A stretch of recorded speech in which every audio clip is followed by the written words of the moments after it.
Halo semua, di video kali ini saya akan membahas tentang satu kasus hukum di Singapura. Ceritanya ada sengketa warisan, eh, menjadi sengketa karena wasiatnya ada tiga versi. Nah, versi mana yang dipakai? Em, jadi yang penggugatnya itu ya, itu anak keempat yang berprofesi sebagai guru. Ya, pada waktu dia gugatan diajukan, umurnya di 50-an tahun gitu. Kemudian yang digugat itu anak nomor satu, anak sulungnya gitu. Pada saat digugat umurnya 60-an, kerjanya pengusaha. Ini adalah kakak adik dari 14 bersaudara. Jadi very big family gitu ya.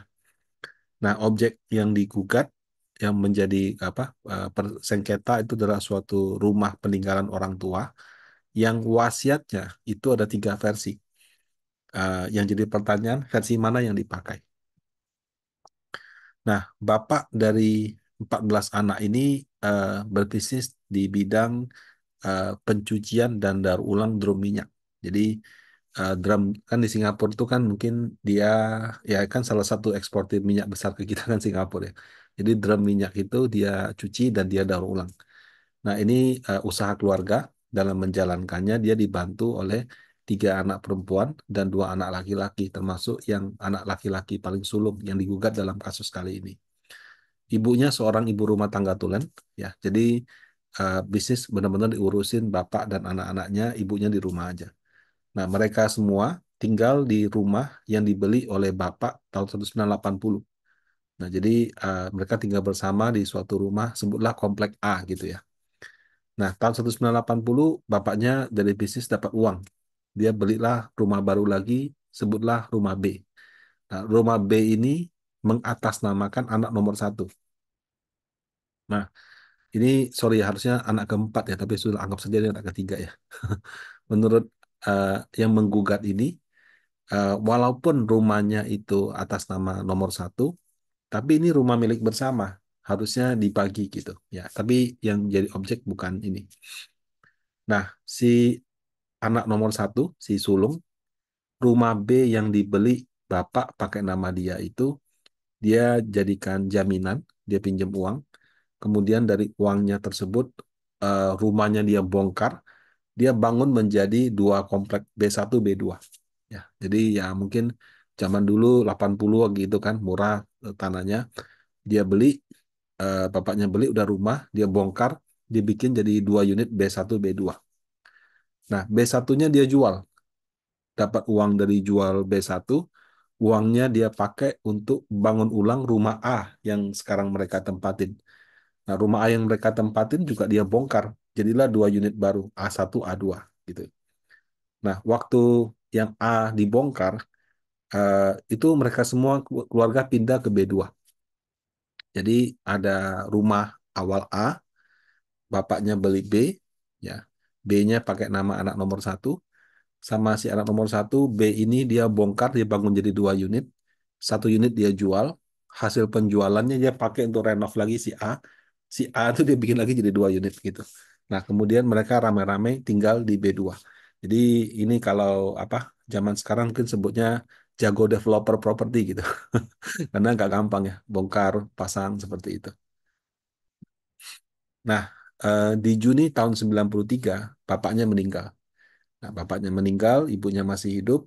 Kakak adik 14 bersaudara ini sama-sama merawat ibunya. Nah, jalan-jalan tahun 2005, anak nomor tiga ini datang ke ibunya.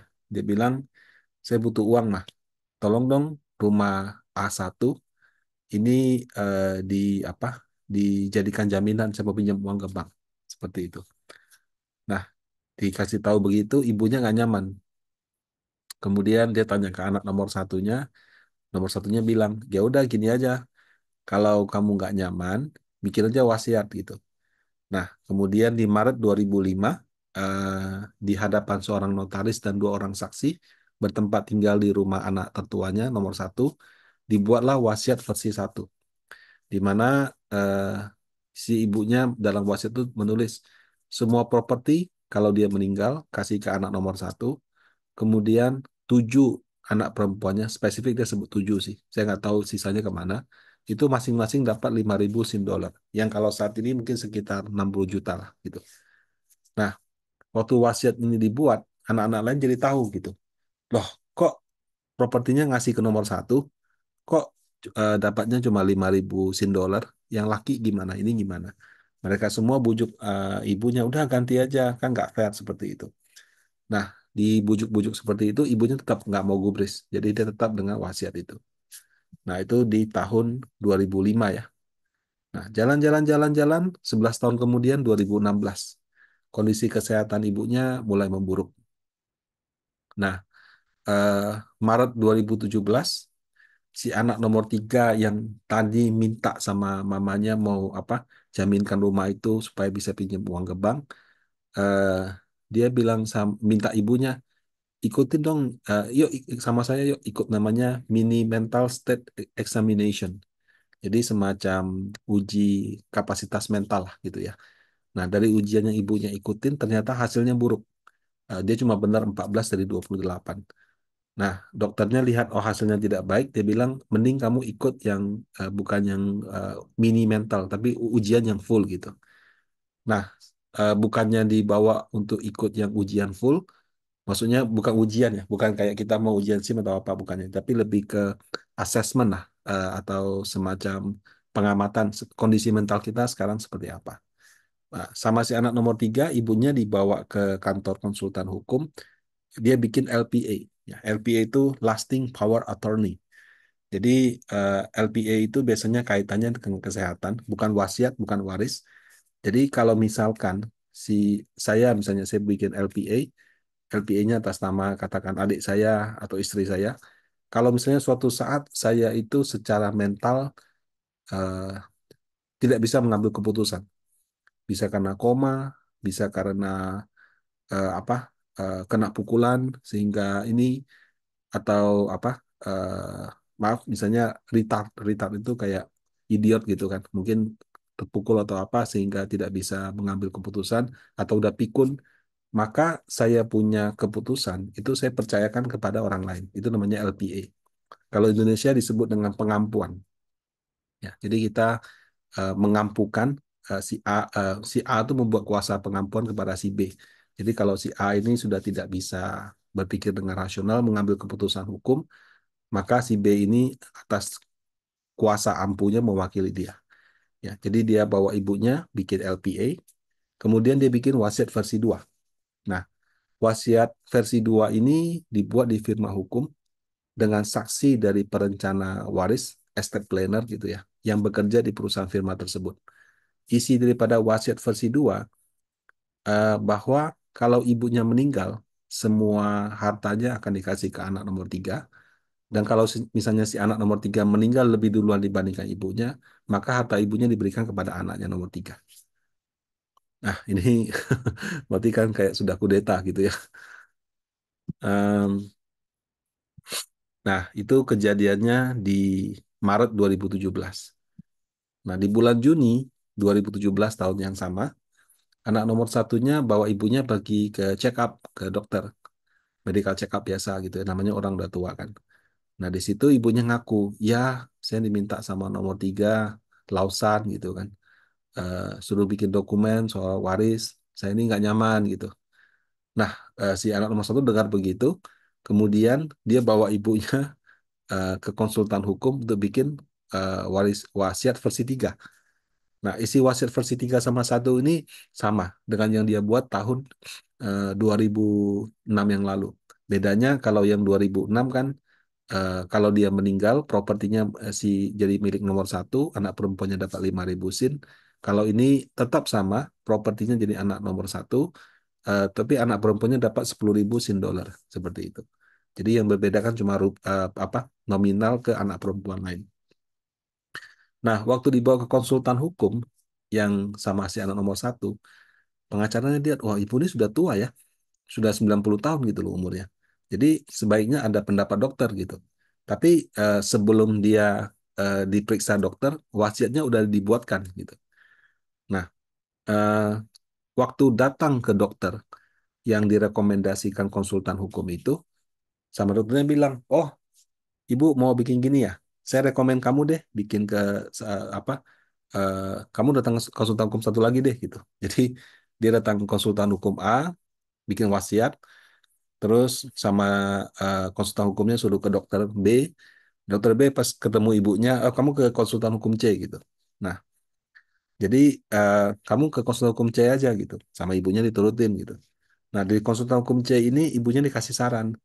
Ibu bikin ini kenapa? Oh iya, saya takut soalnya anak nomor tiga saya begini-begini gitu. Ya udah kalau kamu takut, bikin saja hibah. Jadi kamu kan takut rumah A1 kamu diambil anak nomor tiga. Ya udah kamu hibahkan saja langsung ke anak nomor satu gitu. Jadi anggapnya titip di nama dia, kasarannya gitulah. Nah, jadi setelah dikasih saran begitu, ibunya turutin gitu ya. Namanya orang udah umur hampir 90 kan.